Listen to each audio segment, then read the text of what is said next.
ആദ്യ ഗെയിം അവസാനിച്ചു. അതായത് പവർ ടീം പുറത്തായി. അത് കഴിഞ്ഞുള്ള ബ്രേക്കിലല്ല എല്ലാവരും ഫുഡ് കഴിക്കാനായിട്ട് അകത്ത് പോയി. പക്ഷെ ഒരാൾ മാത്രം അവിടെ കറങ്ങി നടക്കുകയാണ് കേട്ടോ. ആരായിരിക്കും? നമ്മുടെ ജിൻഡോ. അത് തന്നെ ജിൻഡോ ഇനിയിപ്പോൾ ബാക്കിയുള്ള എല്ലാ ടീമിൻ്റെയും ഗ്രനേഡും അതുപോലെ തന്നെ ഡിഫെൻഡ് ചെയ്യുന്നതെല്ലാം മാറ്റി വയ്ക്കുകയാണ് കേട്ടോ. ആ ഷീൽഡ് എനിക്ക് തോന്നുന്നത് ഷീൽഡ് 1-2 പേർക്ക് ഷീൽഡ് മാത്രമേ ഉള്ളൂ.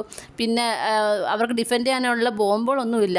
അതിന് ഷീൽഡ് മാറ്റി വയ്ക്കുന്നു, ബോംബ് മാറ്റി വയ്ക്കുന്നു. അങ്ങനെ ആകെ മൊത്തം പല കാര്യങ്ങളും മാറ്റി വെച്ചുകൊണ്ടിരിക്കുകയാണ് ആൾ. മിക്കവാറും ഇവർ ഫുഡെല്ലാം കഴിച്ച് പുറത്തേക്ക് വരുമ്പോൾ ഇതൊക്കെ നോട്ടീസ് ചെയ്യും. ഇനി ഇതിൻ്റെ പേരൊരു വഴക്ക് എന്തായാലും നടക്കും, അത് ഉറപ്പാണ്. ഇനി എന്താണ് നടക്കാൻ പോകുന്നത് മാത്രം നമുക്ക് കണ്ടറിഞ്ഞാൽ മതി.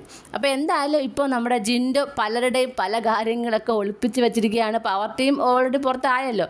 ഇനി മറ്റു രണ്ട് ടീമിൻ്റെയും ഒക്കെ ഷീൽഡും ഗ്രൈനോഡും ഒക്കെ കൊടുത്ത് ഒളിപ്പിച്ച് വെച്ചിരിക്കുകയാണ്. ഇനി നമുക്ക് നോക്കാം ഇനി എന്താ നടക്കാൻ പോകുന്നതെന്ന്. നിങ്ങൾക്ക് എന്താണ് തോന്നുന്നത്? ജിൻഡോയുടെ ഈ പ്രവൃത്തിയെക്കുറിച്ചുള്ള നിങ്ങളുടെ അഭിപ്രായം എന്താണ്? താഴെ കമൻറ്റ് ബോക്സിൽ മറക്കാതെ രേഖപ്പെടുത്തണം.